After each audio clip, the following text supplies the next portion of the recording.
Hello, this is David Heising, and today I'm going to be showing you how to make a coffee mug. So to get started, I've already Googled coffee mugs to get some good reference. And scrolling down here, I really decided that I like this one, just because it's not the standard square-ish coffee mug. It's basically just a cylinder and really simple. I'm going to do a tapered one, and I like the color too. So I've already gone ahead and saved this out to my desktop so I can grab it and put it inside 3ds Max. And I also got this because it has a nice side view, so I can put this in my Max viewport and model it that way as a good template. So let's hop into Max. I'm going to first make a plane. The shot of my mug was from my left view, so I'm going to go on my left viewport and drag out a plane. And it doesn't matter which size, it can be whatever size you want. So now I'm ready to apply my coffee mug image to our plane. So I'm going to hit M on my keyboard. That's for the material editor. I'm going to go to my diffuse slot, click the little button next to it, and up here under maps, I'm going to go down and select bitmap.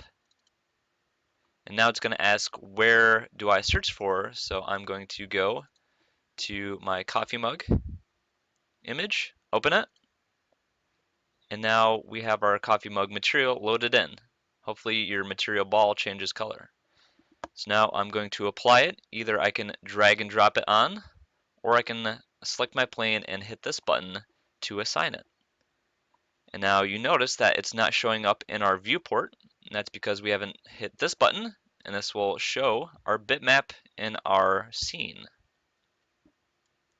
So now we can close our material editor, and I'm going to full screen this so you can see better. So now we have our reference set up and applied, but you'll notice that it's stretched. Your coffee mug is probably either wide or too small, or maybe you don't even notice. But we want to get the best reference possible, so we're going to go to our Modify tab and go to our modifier list. Once in here, we're going to go down to UVW map and apply it, and nothing has changed quite yet, and we need to tell how big, we need to tell Max how big our bitmap is. So if you scroll down under UVW map, you'll see the bitmap fit option. We're going to click that and then open the reference that we used. So Max knows to make it exactly that big. And you might notice some tiling on your plane, and that's fine. The important thing is we now have a correctly scaled version of our mug to model from. So now that we got that set up, I think we're ready to begin modeling. So to break this down, I see a cylinder when we look at this with a handle coming out of it. So we're going to start with the base of the mug first. So that looks like a cylinder to me. So I'm going to start with a cylinder. I'm going to drag it in my view. It doesn't matter which size quite yet. I'm just going to roughly get my cylinder in there. And now I want to be modeling in my left view, so I can either work in my other viewports in here, or I like to work in one viewport and just, yeah, I'm going to hit L on my keyboard to make it my left view. And now I'm going to drag it down until it reaches the base. And obviously this is way too short, so we're going to change the size of our cylinder. So we're going to go to the Modify panel with our cylinder selected. And now we're going to increase the height until it reaches the top. That looks good to me. And now we're going to, well, one of the things that we always want to do when we're modeling is we want to work with as few segments as possible and as few polygons as possible at the start and then work our way up. We never want to do too much work inside of 3ds Max. We want the program to do the work for us. So I'm going to change this to 3. I think that'll give me enough control over the shape of my cylinder in order to make a nice mug. So now that I got our base parameters set, I'm going to right click our cylinder, convert to edit poly. Now we're ready to start lining things up. And right now I can't see our mug behind our cylinder. So I'm going to hold Alt and then press X so I can see through my cylinder. And Max is terrible and likes to start with the realistic. You get a lot of that gross, noisy shadow behind there. So let's change that. We're going to go up to here, then select shaded. Now we can see behind our cylinder. And I also like to work with this grid off because it's kind of throwing me off right now. So I'm going to hit G on my keyboard and then that goes away. So keep in mind I'm in my left view and I'm going to start aligning things up now. So going to my vertex mode, I'm going to select all the top because that looks the most off right now. And then I can hit the scale button on my keyboard or hit R. Now I can begin scaling things up. And make sure when you're working, you always select the middle triangle and not this outer one. Because this one will scale all of them, and then this one will only scale in the Y and X axis. And we don't want that. We want uniform scaling. So now working our way down, I'm going to select all these now and scale until they roughly reach the sides. And don't worry about being too exact because the final product is a lot more important than getting every small vertex lined up. So that looks like a good start. Excellent. So now I'm going to teach you about the spline tool. And the splines are located under our Create tab. They're used to working under Geometry, but this one we want Shapes. And grabbing our Line tool, we can begin drawing our handle. And if you're not familiar with splines, a spline tool is basically a 3D pen tool. So going over here, I'm going to get my pen tool out. So that means I can either click once and drag shapes like this, or I can drag nice curved lines. Obviously my final product isn't correct, I don't have the right settings, but hopping back into 3ds Max, I have my line tool selected and I'm ready to draw the rough shape of my handle. So with 3D splines or lines, you can basically tell it whatever shape you want it to be. So I could make it a cylinder, I could have it so many segments in my cylinder, I could make it a rectangle, which is what we're going to be doing. So right now, I'm not going to trace the inner and outer, I'm going to trace the middle of it. So I can make it a rectangle and then it'll be lined up with the outer and inner sides. So later I'm going to be bridging our Max, our 3ds Max base with our handle. So I'm going to get started. I'm going to leave some space between there. So I'm just going to drag out the rough shape of my handle here. That looks good to me. I've left space in between here and here. So going into my modify panel, we're going to give it 3D qualities. And to do that, I'm going to open our rendering tab under our line tool, then enable in renderer and enable in viewport. Now you've probably seen something change on your screen. So going down, we want to adjust this. We don't want a radial spline, we want a rectangular one. And you can see that that has now become rectangular in 3D space. So now I'm going to increase the size and dimensions of my spline. That looks about right. And for our width, it seems to be a little bit thin. So I'm going to thicken that up. That looks about right. And your handle might be different than mine, and that's okay. So I can see that this isn't quite lined up the way I want it to. So now, just like under an Edit Poly option, I also have the option to come in to my spline and edit the vertices. So under our Selection tab, I'm going to hit Vertex. Now I can come in and adjust our splines and move them around, tweak them. And if you can't see where the points are, you can go over here and select Wireframe, or that's F3 on your keyboard. So I'm going to go in and move this around. I don't know why it went back to realistic, so we're going to go with shaded. I can hit Alt X as well for my handle, so I can see through that. So I'm just going to go through very methodically and line these up. I can scale them, so I can increase the curve, or if you went around and just didn't even have any Bezier curves, that's fine with me. So that looks pretty good. So I'm going to exit out of our vertice mode by clicking that off. And now we are ready to connect these two segments and attach them. So to do that, I'm going to select my coffee mug base and make sure you're not in the option of any of these. We're going to go to our attach tool, and once we have that pressed, we're going to attach our spline. And that happens quite a bit. Splines are really finicky with the way they select. So if you can't manage to select it through your viewport, you're having a hard time clicking it, we can go over here to attach list. And that will list all the things in our scene. So we want our line to attach, so I'm going to select that. And now this is all one object. So when I deselect it, both of these aren't selected, and when I select my base, the line is also selected. So now our goal is to suture up the coffee mug handle and the coffee mug base, because right now they're two separate objects. So what I'm going to do is I'm going to add more supporting segments so I can attach my coffee mug handle.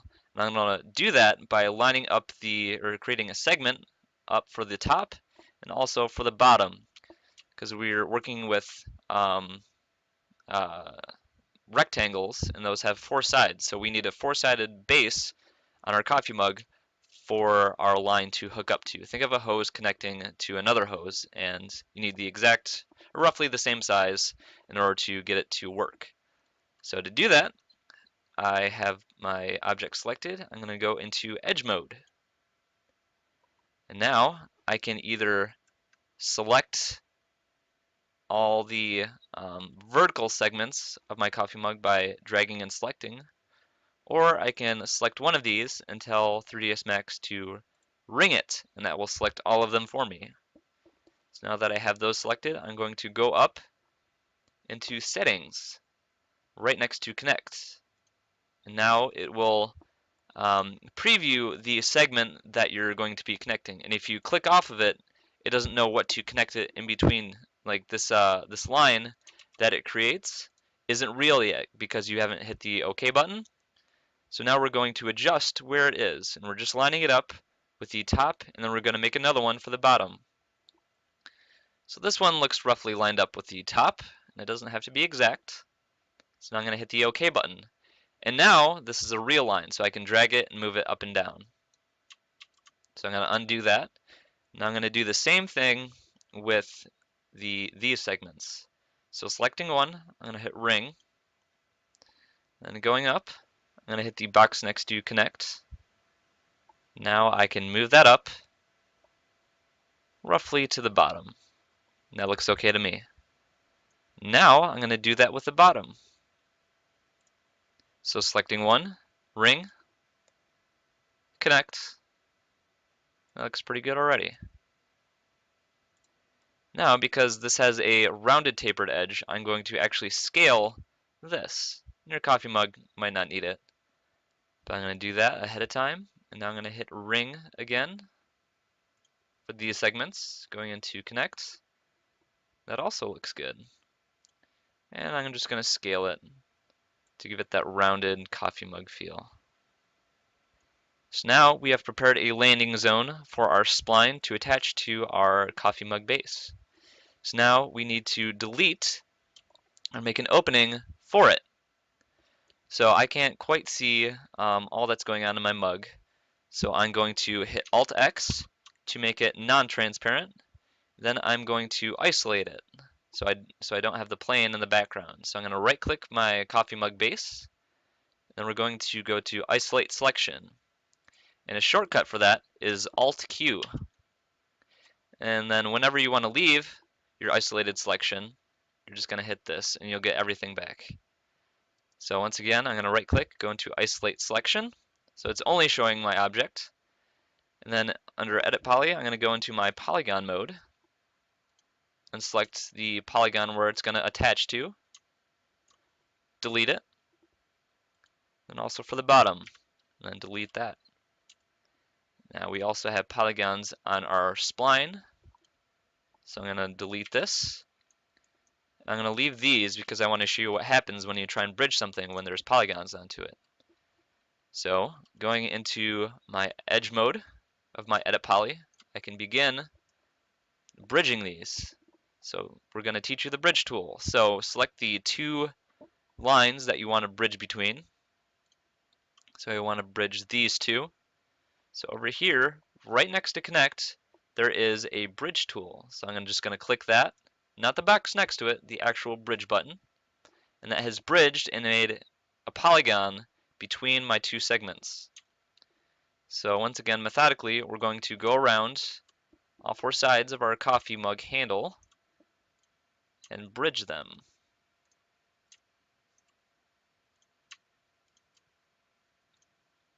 Excellent. Now we have a completed unit here. So the coffee mug handle is now part of the base. So going down here, if you didn't delete the polygons and you try and bridge them, it's not going to work. And 3ds Max is kind of weird when it draws splines. And on the bottom of your handle, you're going to have two polygons. So remember, if one side isn't bridging, it's probably because you have two polygons and you forgot to delete one. So deleting those both, I'm going to go into my edge mode again. And I still have those selected. I'm going to hit the bridge tool. I'm just going to go around and do this for the rest of the mug.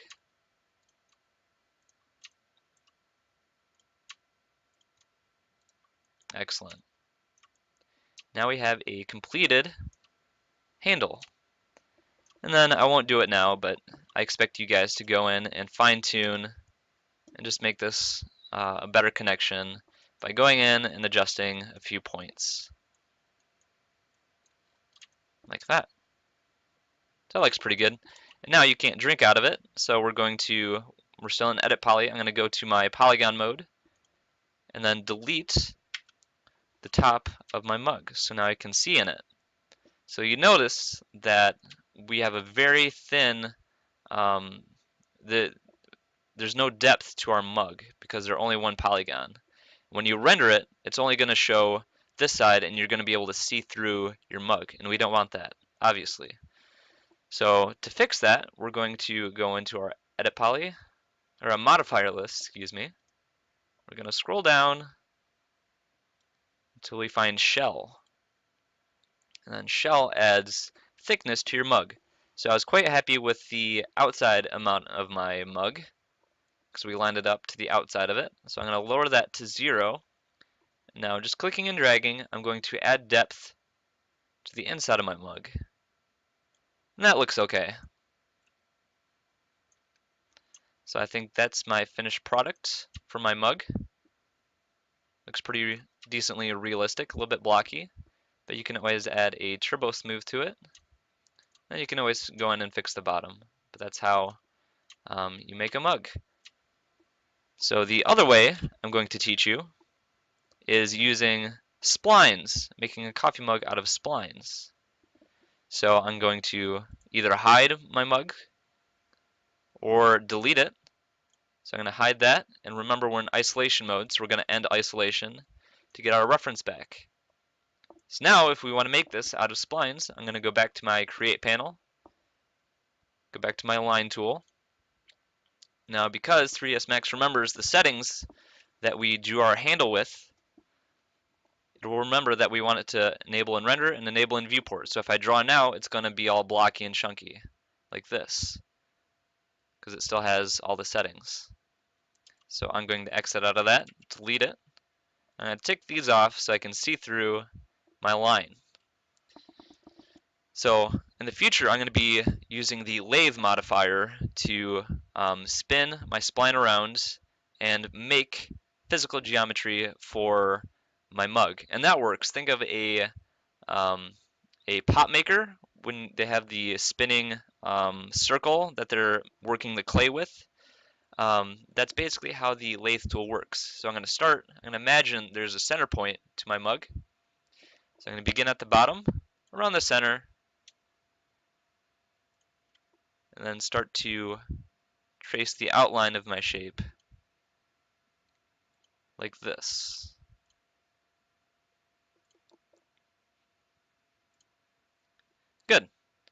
Then I'm going to hit escape to cancel my drawing mode.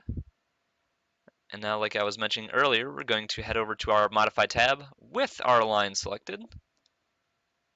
Going in our modifier list, we're going to scroll down until we find lathe. Now it has made 3D geometry with our line. So obviously this isn't looking correct yet because it's spinning around the pivot point of our object.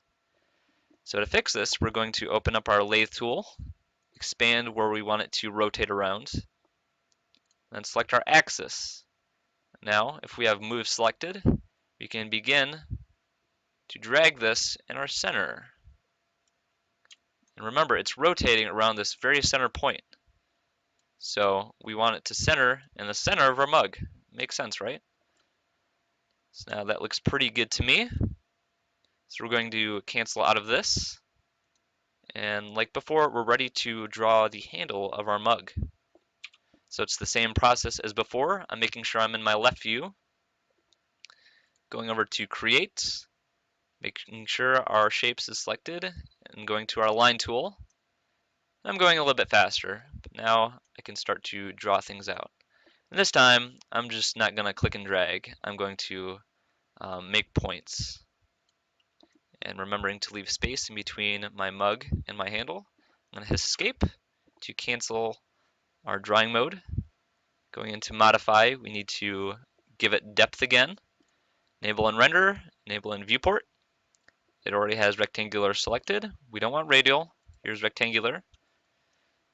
And I'll make this one a little bit thicker.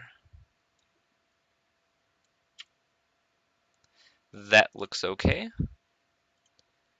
Now, you're used to doing this. We can go to our mug base, convert to edit poly, and now our spline has become an edit poly. So now going in, I can begin making a landing pad for my mug, but I'm going to attach it first.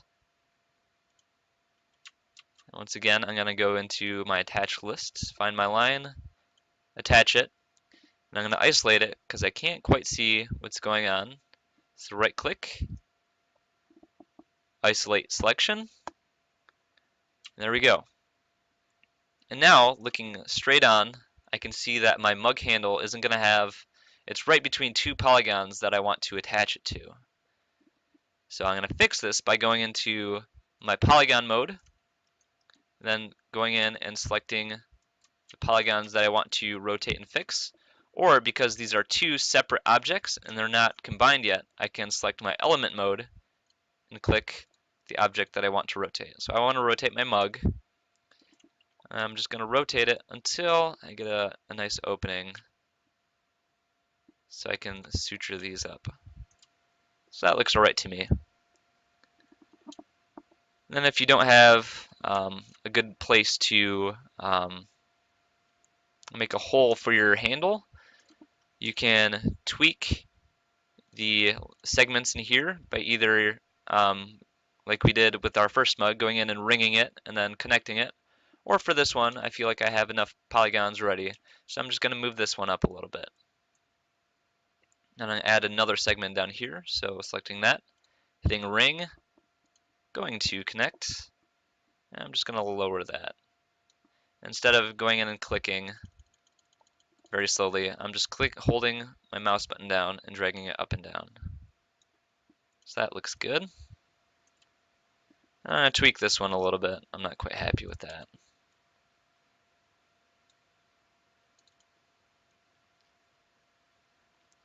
And a lot of working in Max is just fine-tuning things.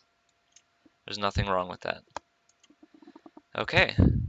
Now remember, these are one object, so I can go in and delete polygons to where I want to bridge these. So deleting the two down here and the one up here. Now I can bridge them. And when I taught this lesson in class, I noticed that a lot of students were having problems connecting their lathed mug with their handle, and that's because the polygons were all flipped. So if I go in my element mode, select this, and flip them, I'll show you what I mean by that. So when I bridged these, or when they bridged those, they flipped like this. And that's because our polygons are flipped, and Max doesn't know what to do, so they're trying to line the face up with this, with the face of this, which is facing this direction. And you can tell by selecting one of the polygons on what you think are flipped. We want it to be a light red instead of a dark red, because this one's a light red, so that means it's facing out, so it's looking towards the camera, and this one's looking away from the camera.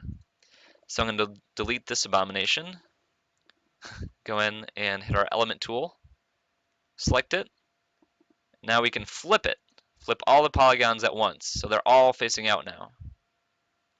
So now I can sew these back up. So going into my edge mode, I'm selecting the two that I want to bridge between, and just going around and making it one element.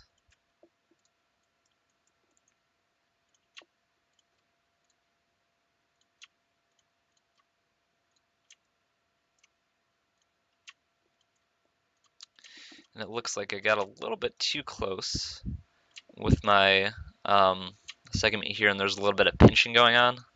So hitting L on my keyboard for left view, I'm going to go in, and then I'm going to select these two vertices. I see a lot of students just clicking one vertice and then moving it, but remember we're working in 3D and it's not selecting the point behind it.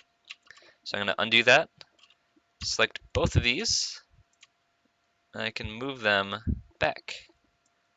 So there's a little bit less pinching, and there's a very definitive curve to my handle. And that looks pretty good to me. So I'm going to click off my vertices and then go over to polygon mode. Oh yeah, I already made the, already deleted the top. Go me. So now I need to fix our bottom here, because when I made my spline, it wasn't exactly in the center. So now I can do that by selecting our border mode, then selecting what we want to cap. So I want to cap this, so I can select that. I can hit my cap button. Or what I can do, I'm just going to undo that. That's a good option. Or I can select all these vertices here. If I want to make them and weld them into one vertice, I can go in to my weld tool, hit the settings box, and scale my threshold until I see one vertice in my viewport. And now we're going to give it some depth to our mug. So going in with our mug selected to our modifiers, we're going to scroll down until we find the shell modifier. And now we have our mug. So I'm going to move this over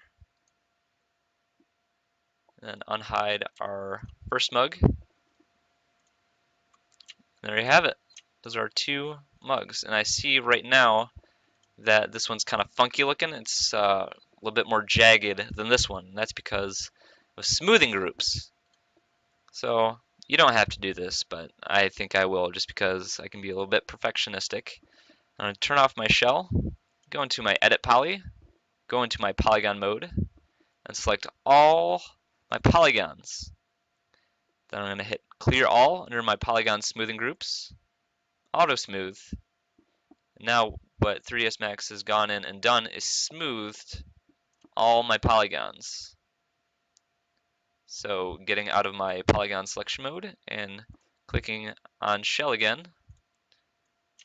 I can see that my mug is nice and smooth like my other one. So hopefully this has been useful for you. Feel free to ask me any questions, whether you're in my class or not. Feel free to email me or yeah, ask me in person. Thanks for watching.